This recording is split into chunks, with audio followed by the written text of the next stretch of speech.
Hello, good morning. Hey, thanks for joining me here in my shop. I'm about to check out vacuum tube number 3 and check its voltages and the like. I'm just working my way through each tube. Last video was about V2. V2 seemed to be pretty good. V1's a little weird. Excuse me. V3. V3. Okay, so V3 is the very important amplifier tube in the radio. It's the IF amplifier tube. This is the one that generates most of the gain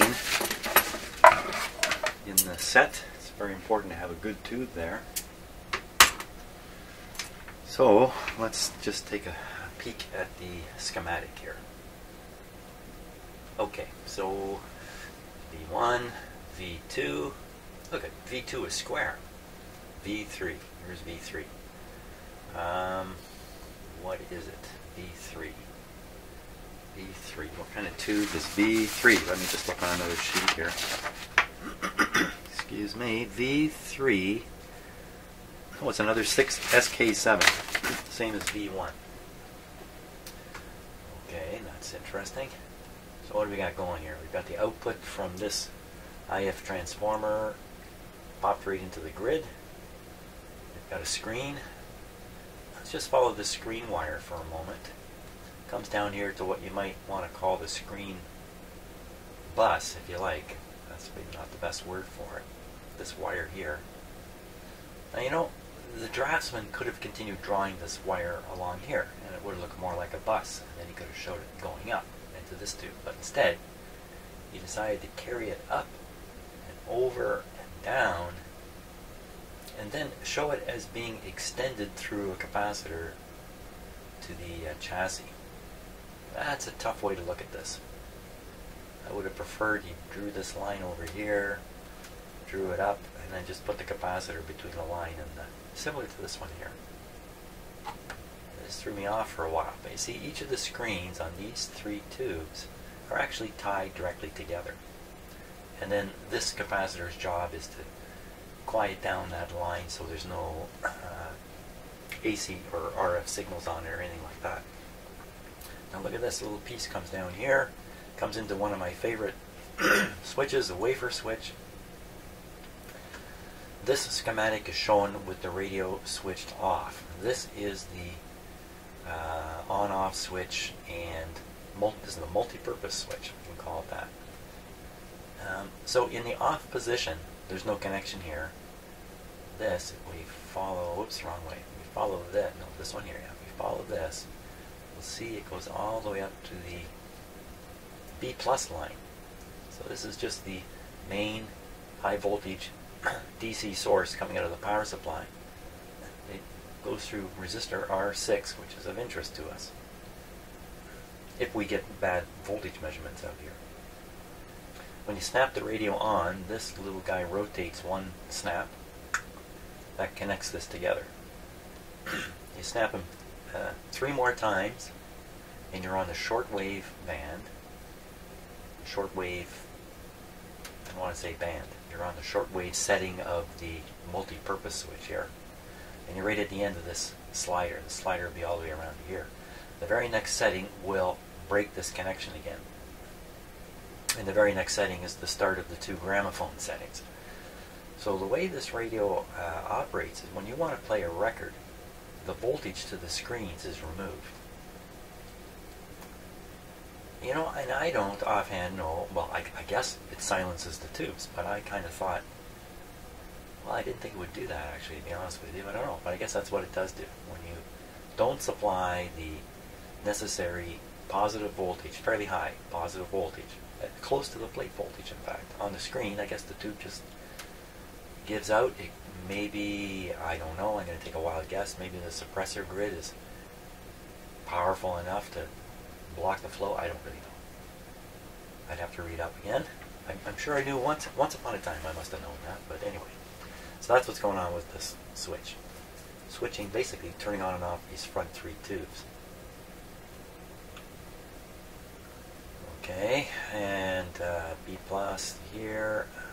Let's see, the suppressor's grounded. Cathode is solidly grounded. There's not much to look at in this tube. Signal comes in, signal goes out. let's check it out. Okay, now not so conveniently for me, the tube socket is up in here, so I have my other camera. You can just see it there. With that camera, we can get a look at it anyway. So this is it up here. You can see it's right between the two IF cans. If I can point. So there's an IF can right there, and the other one's over here. And that's the tube we're after. You can see the key on the black shaft of the tube there, so we can count properly.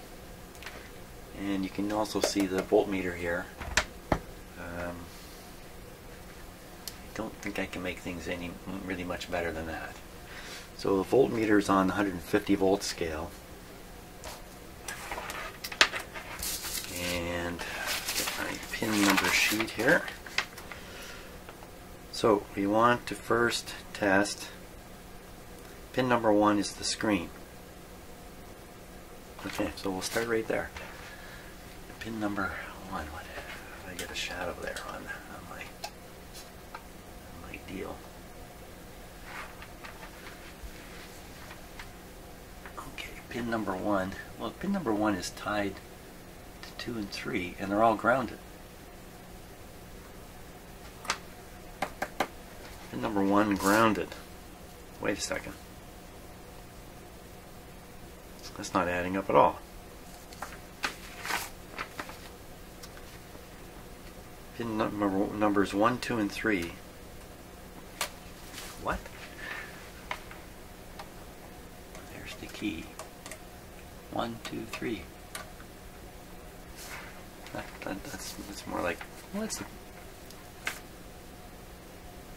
I was going to say that's more like how the rectifier tube would look, but that's the rectifier tube right below it. I got something wrong here. No, for sure that's the right tube. Pins 1, 2, and 3 shorted together and grounded.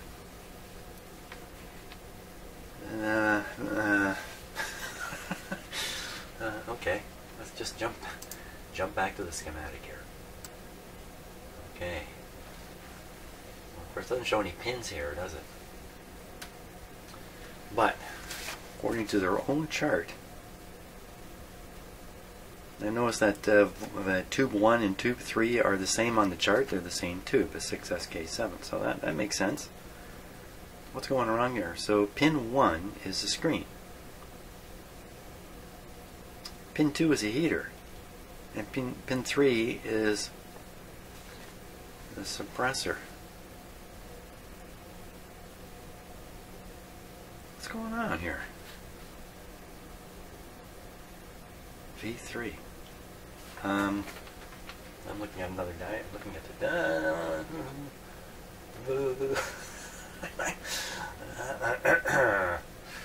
what's happening?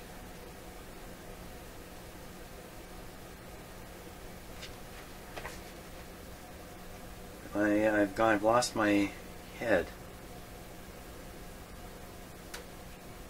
What the heck? What the heck? What the heck? What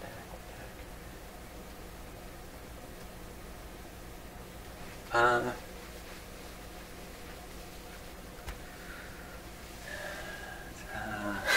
heck? Something very stupid is going on here. This has to be the right tube. I'm pulling it out.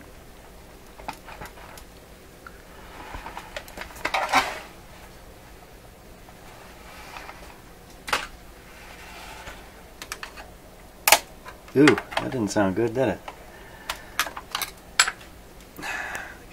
Crack the, I don't know, 6SK7. Of course it's the right tube. How can it not be? Really? The way it could be an unexpected result there is because I'm involved. That's why. So, it's clearly that socket. What am I doing wrong here? I drank lots of coffee. I don't get it. 1, 2, 3 to ground. 4 goes 4. There's the orange screen wire way up there. Screen, that's probably the plate. And this is probably the output.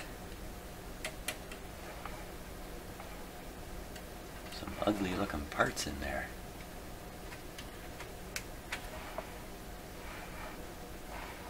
What's going on here? I don't. I mean, come on. That is clearly, those 3 pins are tied to ground.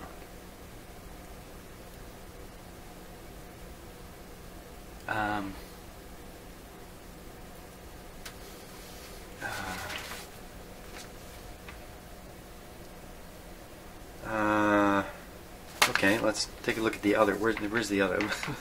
Now I'm so disturbed by the situation here. Let's look at the other. The other 6SK7 is this one up here. Look at that. First 3 pins are tied together. What have I got going wrong here?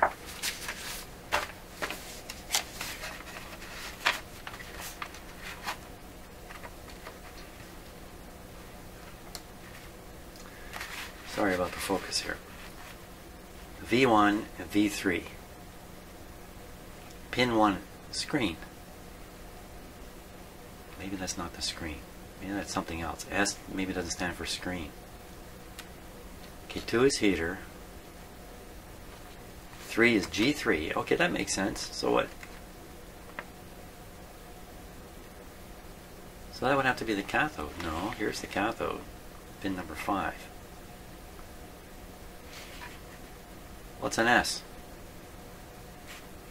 S for stupid. Because here's where the grids are listed. They're listed by numbers. Grid 1, grid 2.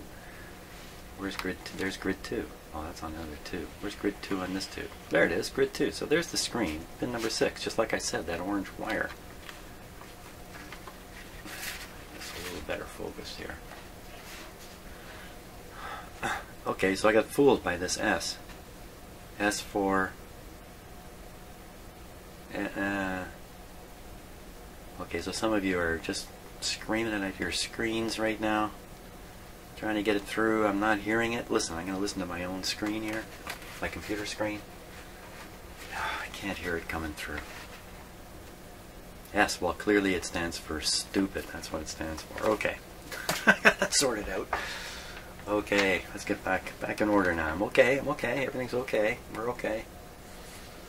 So that makes pin number 4. Pin number 4 is the signal grid. We'll skip that one for the moment.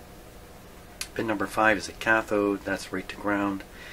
Pin number 6 is one where we should see some voltage. Pin number 6, way up there. Way up there.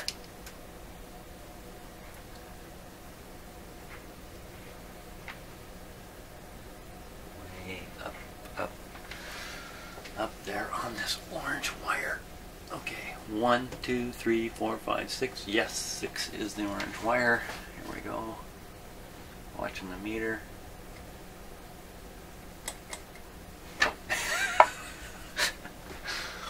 Wow, if we'd gotten a reading right then, that would have been just the most exciting moment ever in my life in the shop, because we really need the power turned on here to make this work. There we go.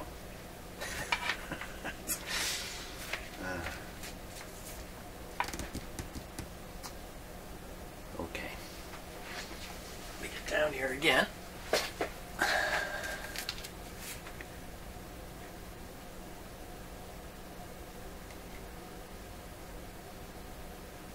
And we're seeing just under 90 volts, around 80 volts. That's perfectly good for the screen. I think the plate is right next.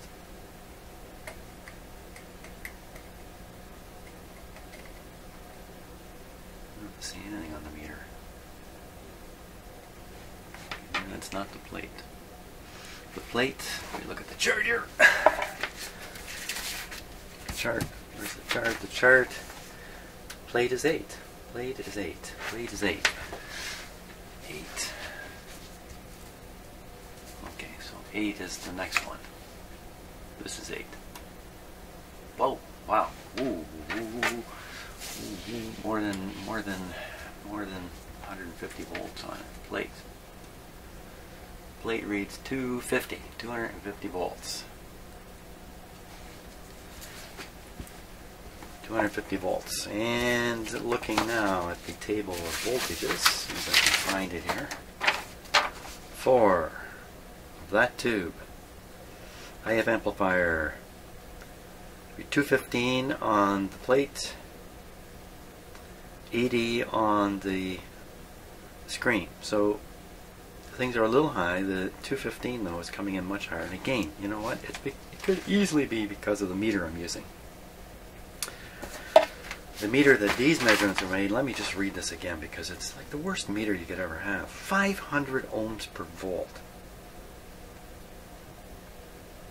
You know, that's, by my reckoning, that's a really crappy meter.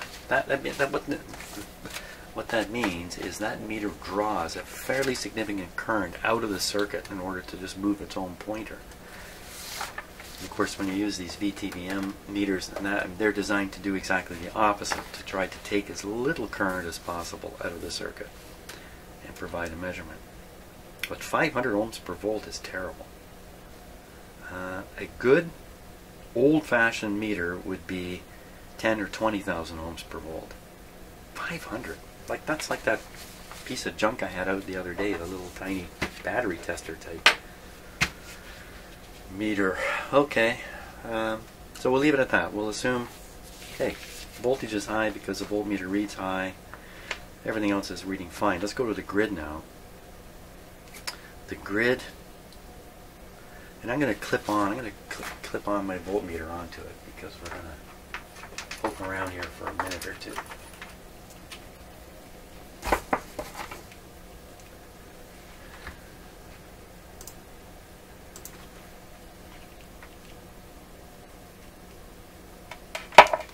Okay, what was the grid?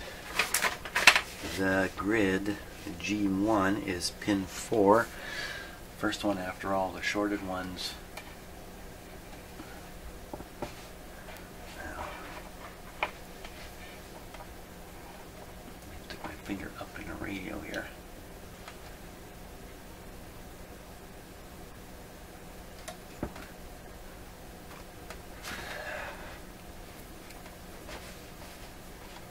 Is that bacon grease on my fingers? What's going on?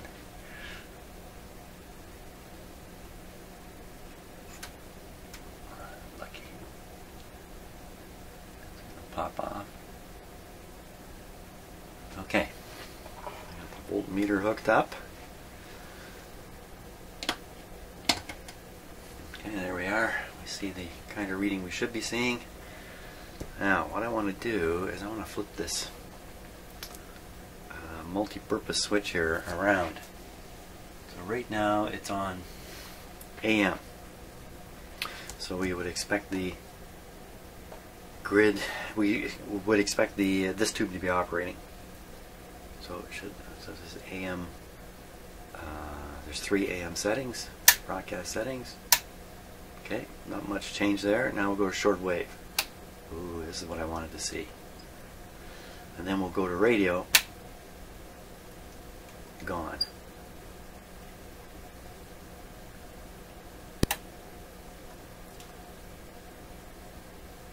So in shortwave we get a very high negative voltage there.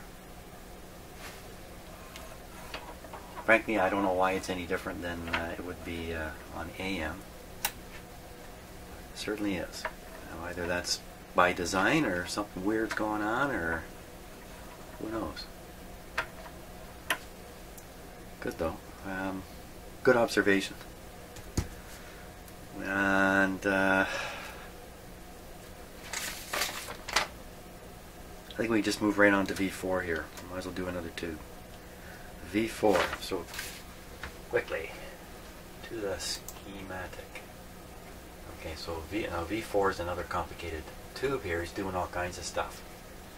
This guy's got 3 jobs. One is to detect through rectification the output of the IF stage here. You can see the output is shot right through this diode plate, and then we get the output.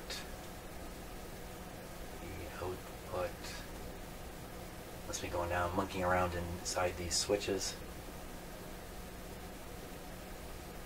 Sooner or later, rising up on this wire here, fed into the volume control.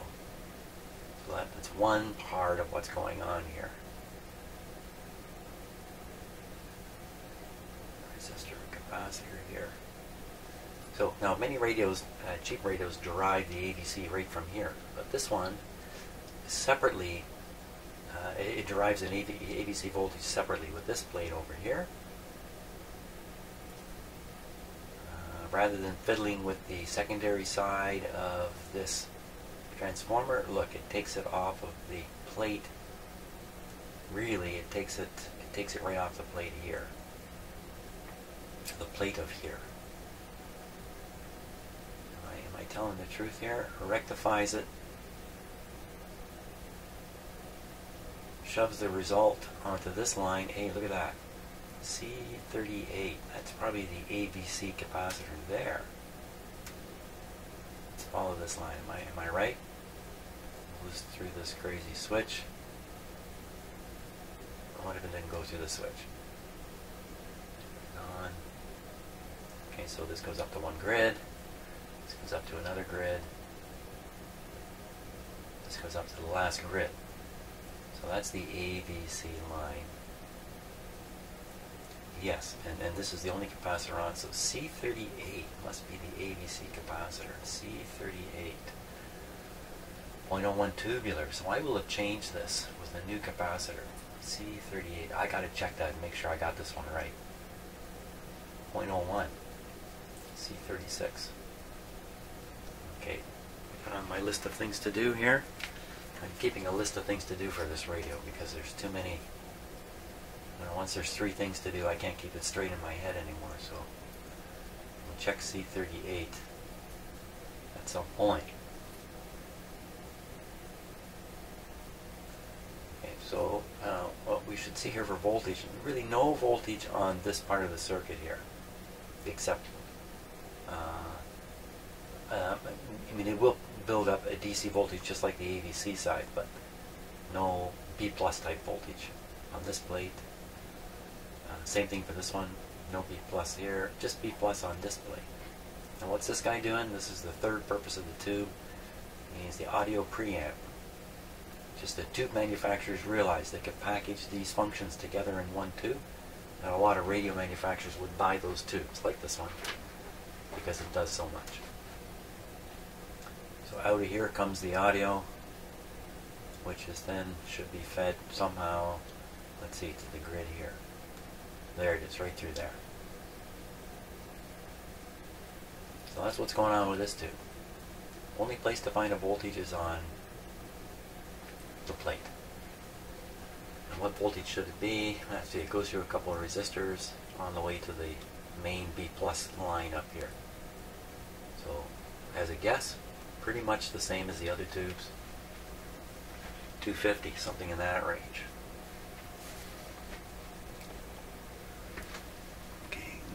Not to forget the radio is still on because I don't have a speaker plugged in. There's no sound. Luckily it has panel lights. If this thing didn't have panel lights, I would probably get a shock off it before too long. Okay, where is the tube I'm interested in now? Just looking here. V4 is at the back of the radio, next to there. Okay, it's right there. That is it. That is it. Let's take a close look.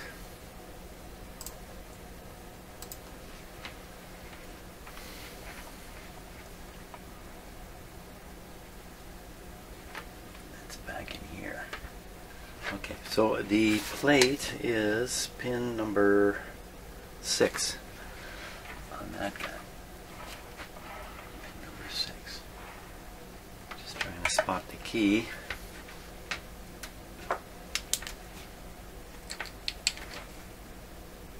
Okay, there's the key. 1, 2, 3, 4, 5.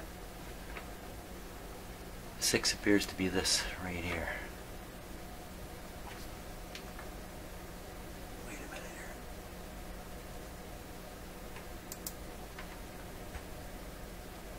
Oh, come on, camera. Sometimes my camera just must be learning from me, because it gets lazy now and then. 6 would be, I think this is the same as 6.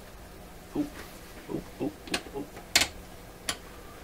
Okay, let's try that again. Oh, it's way low. Not like the other.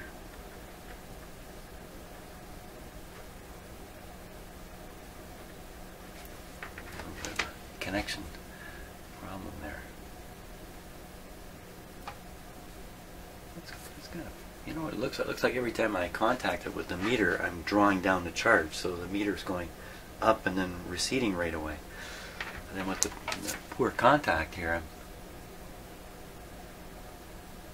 no, that's not what's going on. I'm daydreaming. 150 volt scale. What's really there? 100 volts. 100, oh!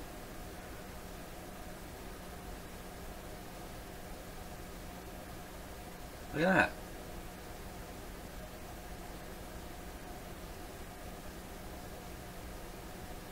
Okay, that wasn't me moving.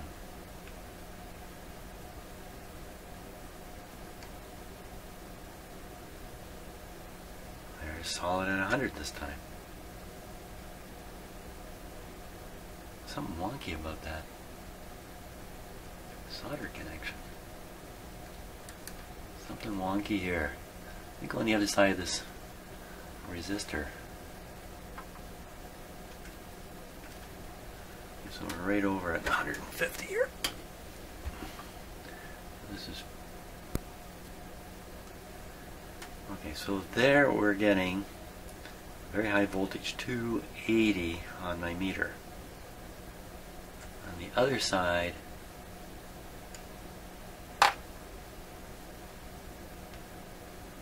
look at that. There's some weird stuff going on there. Weird stuff. So about 100 volts, up and down and all around. That's weird. Better write that one down, because that's definitely very weird. V4. That was the plate. Varying. I saw something else like that somewhere at one point. I think I saw that. I can't remember. I think I saw it on the grid voltage somewhere, kind of going up and down like that. Strange happenings here. Oh yeah, so look on the chart and see what it's supposed to be. And V4 on the plate. Well, it's supposed to be the full... No. Careful now. There's 3 plates in this thing.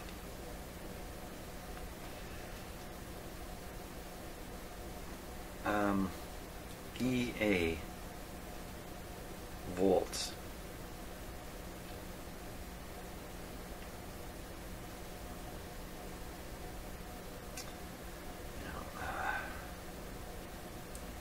Supposed to be, looks like 80. So that's about right. Wasn't that just about right? I got so caught up in the weirdness. Let's use a clip lead again. Make sure it's not my...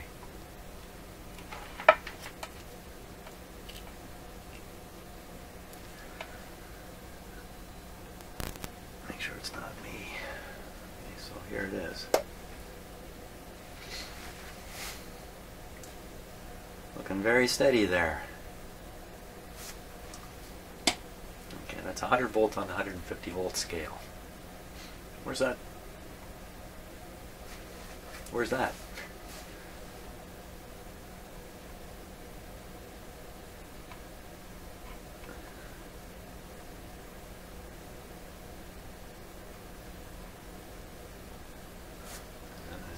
quivering like this now.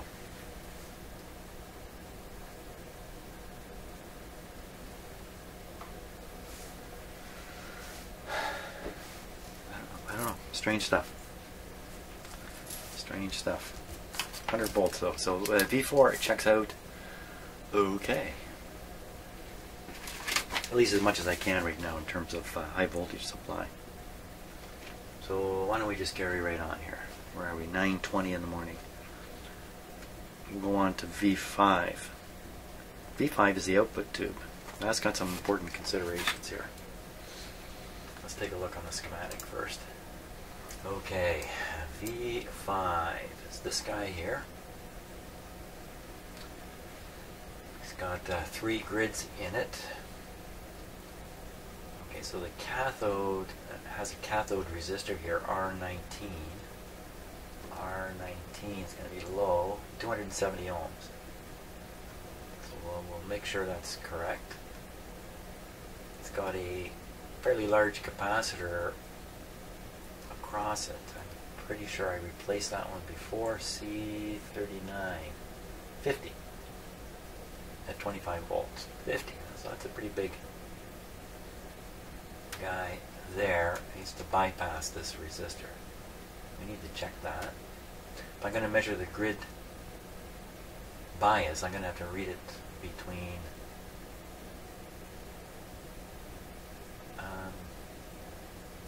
read it across this resistor. The grid bias is best read by reading the cathode potential, top of this capacitor on the pin here. So we need a cathode potential we need to measure. Grid we can't really measure to the chassis. Well, I mean we can. I don't know what it would mean. Shouldn't really be anything there. And we have the screen. The screen is right off the B+. So I think the way they've drawn the power supply in this radio is rather mysterious too. How they've done it. Yeah, so there's the B+.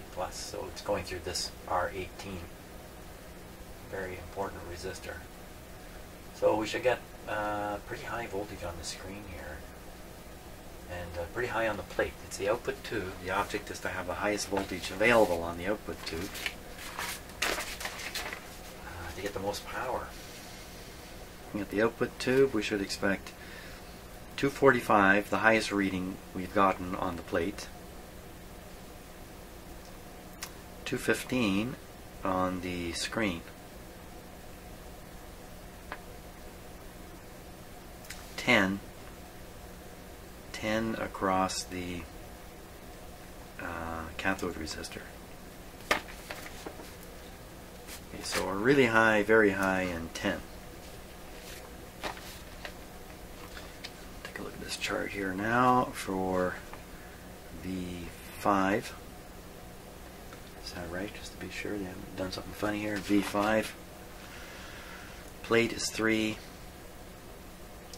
G2 is 4. So 3 and 4. And then G1 follows. So 3 and 4 and 8. 8 is the cathode.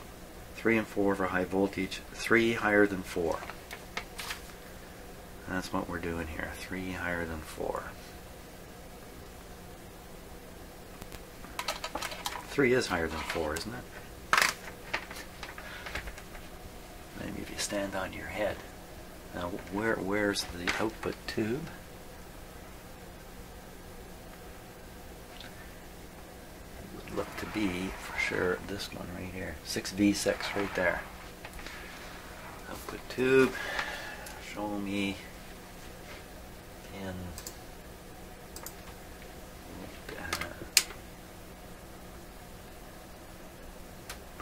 tricky to see in there, right? And that schmozzle of stuff.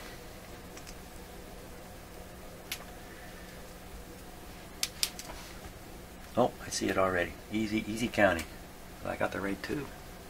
Yes. and the right tube. Pin 1 is open. There's actually no pin on the tube for position 1. So what were those numbers I tried to memorize but never did in the end? 5 plate, grid to grid, 3, 4, 5. 3, 4, and 5. That's got to be easy. 1, 2, 3, 4, and 5. Okay, pin 3.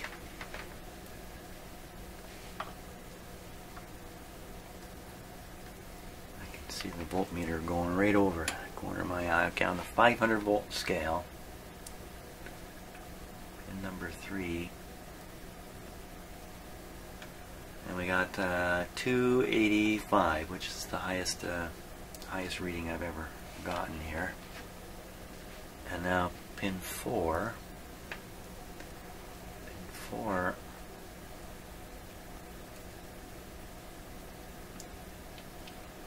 250, a little lower, and then the next pin is the grid, which I think we see no variation there because we really need to see it on the cathode. Okay, so I'm getting ready for the cathode reading. Let's just change cameras here so you can enjoy the thrill. Is this a negative voltage? Is this well, we'll see. So that's pin number 8 on that tube. Number 8. A little tricky to get my guy in here.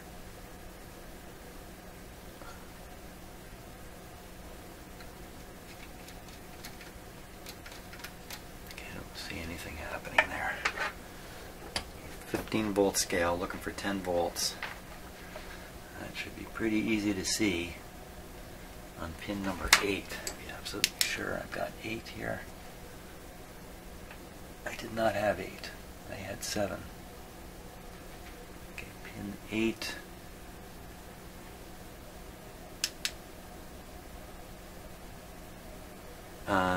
This is pin 8 here.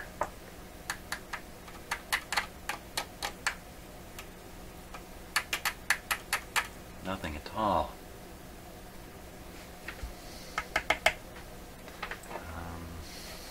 Okay, something's going wrong here. Let's go over this again. V5 pin 8 is cathode. On the schematic, the cathode goes through a resistor R19 to the chassis. So I should read the cathode to the chassis. Be reading the voltage drop on that resistor, which is basically the bias.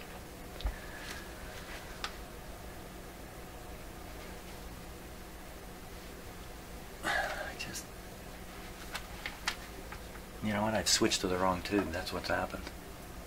That's what's happened here. Like a dummy.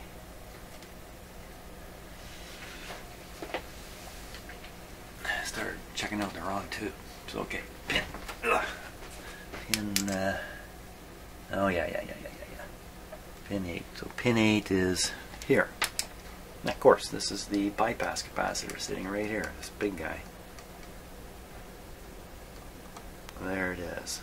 So you see the actual voltage is a little high, isn't it?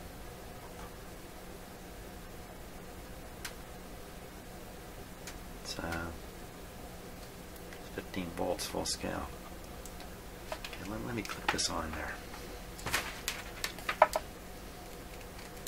This should not change no matter what I do.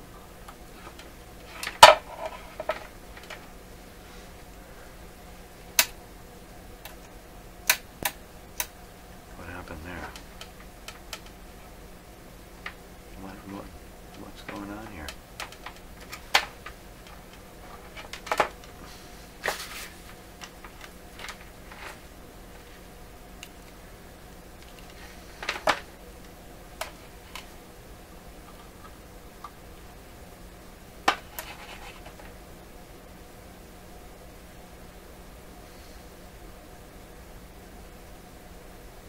That's some weird oscillation again.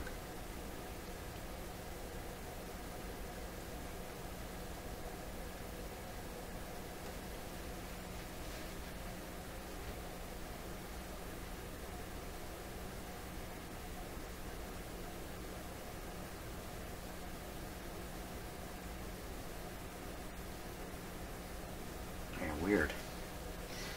Tune the radio around. Let's see if that does anything. Can't imagine that's going to do anything. Doesn't seem to. Let's fill it with the switch here.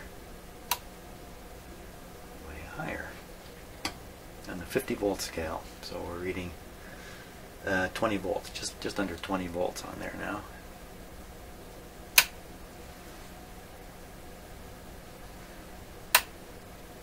Okay, so that's gramophone. Gramophone. Shortwave. Kind of dropped a touch. It could be the overall B plus is being pulled down a bit. As I bring in shortwave, I turn on the screens, I enable the front tubes. Power draw through the power supply and all the resistors is increased. Broadcast, broadcast, broadcast, off. Back on. So you see the 3 broadcast settings and the shortwave are pretty much the same. The gramophone floats a little higher, almost certainly because we shut off those front end tubes. That's my guess. Of course, we want the output tube operating when the gramophone's playing.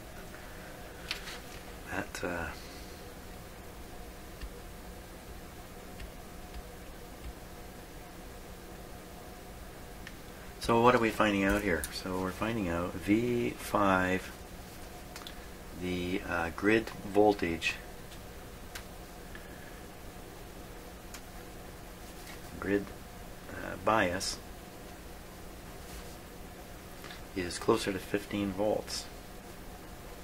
I think the higher you put the bias, the quieter that tube will be. I'm not sure though. Not sure. May not be the case, but certainly you want the bias set so the tube, during strong signals, when you have the volume turned up, continues to operate within the linear or straight portion of its characteristic curve. So there will be a statement in my tube book on this. Let's take a look. 6V6. I've got like 20 6V6s. Anybody need one? If I have a lot of them, everybody has a lot of them. That's kind of how that works. 6V6 beam power tube. So it just has all kinds of information about the tube here. Plate voltage. So it gives you 3 ranges of operation and then the matching voltages for all the other elements of the tube. So here we are operating in the 250 range. This thing shows 180, 250, 315. We're operating around 250. So at 250, plate should be 250, screen should be 250. Control grid, that's the one we're measuring, should be minus 12. And, you know, we're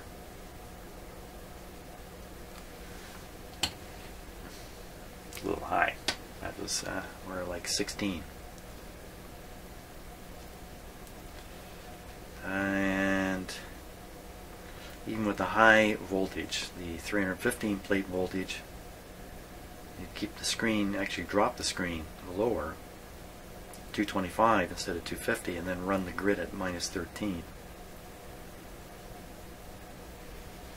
So in our case, let's see, and if the low voltage, if the plate was at 180, you'd want the grid to be minus 8. So I think we're a little high on that. And why would that be?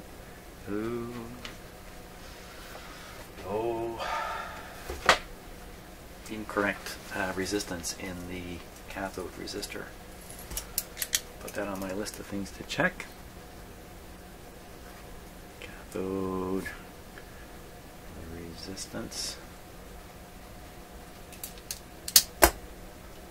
That'd be the end of the tubes, in fact. So why don't we go right ahead? We'll just keep it going here. We'll do the cathode resistor. So power off.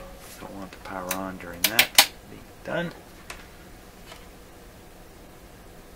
So the cathode resistor is going to be right across this connection to ground. I'm going to make that measurement with my digital meter here.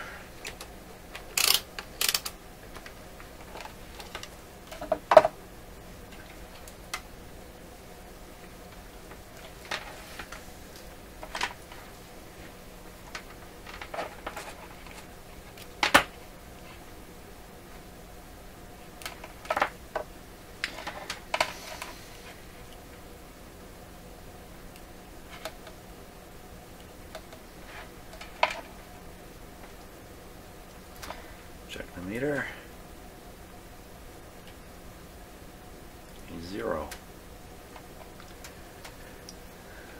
And basically to the chassis.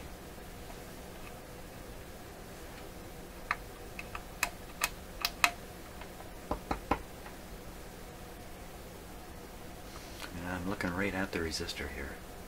It's right here.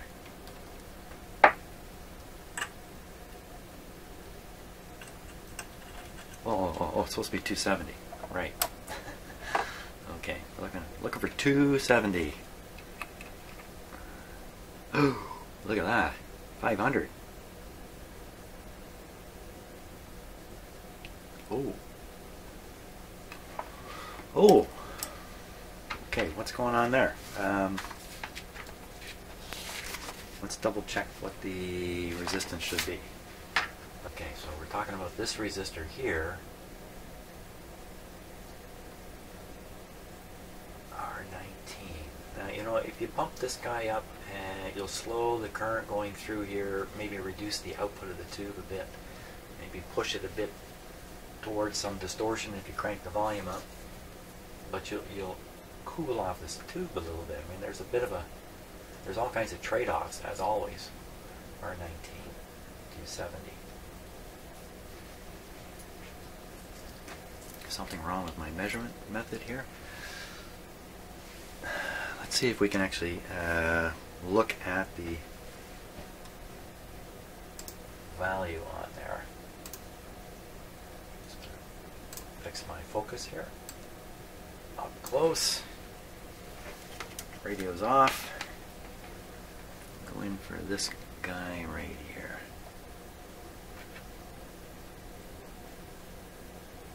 Well, that looks like 47 something. 47.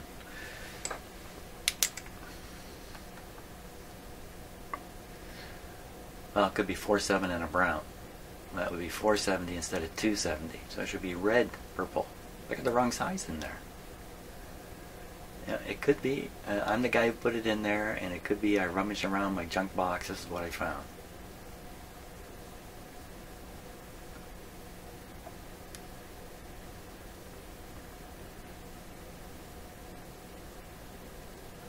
A tricky one to do. The ground. So I got to put a 270 in there, or even a 300. 300 would be better. Let me put a 300 in there. Better write that down. Cathode, resistor, change 300. Change to 300. For now, we're going to leave it though. For now, we're going to leave it. I'm going to leave it because that's something I'll do a little later when I get into the audio quality testing and stuff like that. But I've noted that the cathode resistor is high, and therefore the current flow through the tube is low.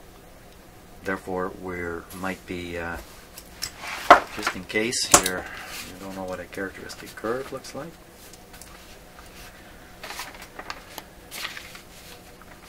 Not complicated. Looks something like this.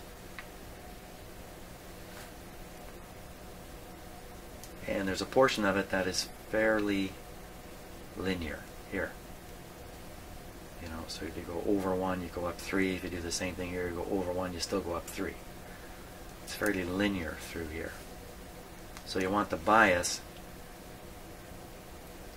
to be here, if this makes any sense to you at all. I mean, for those of you who know what I'm talking about, this makes complete sense. Then you can put in the largest AC signal possible and still stay within these limits. If the bias is too low or too high, let's say too low, then you can still feed in a signal, but when the signal gets big enough, it'll drive the operation of the tube down into here. You get harmonics, funny sounds, kind of pleasant to the ear. The harmonics are musical, most of them, so they don't. It's not grating. Just to show you where the grating comes from, and maybe why people like tubes better than if you draw the same thing for a transistor. it looks a little more like this. Like it's really sharp here. It's really sharp. To make this sharp bend, you need a lot of high frequency harmonics. So you drive the transistor up into this area, you get more shrill harmonics. It's a little bitter on the ears. That's my story on why people like tubes. They call it the warm sound. The warm sound. I believe the warm sound is the lack of high frequency harmonics. If your tubes aren't all running in the characteristic, in the flat part of the characteristic curve, and this isn't necessarily perfectly flat either. It's just the harmonics it's generating are so reduced in strength, nobody would care. You're not going to hear them. That's my understanding of all that stuff. Great. So we've done all the tubes. Everything seems to be working. No, I'm going to go back and resolve these funny issues. And we'll poke around a little more. I'm getting to learn, I don't know yet. What else is there I need to discover about this radio before I attempt an alignment? I don't know. So I'm going to keep fishing around a little bit. We'll do these other things. Maybe along the way I'll learn some more crazy stuff about this radio. Thanks a lot for watching. I'll see you on the next video.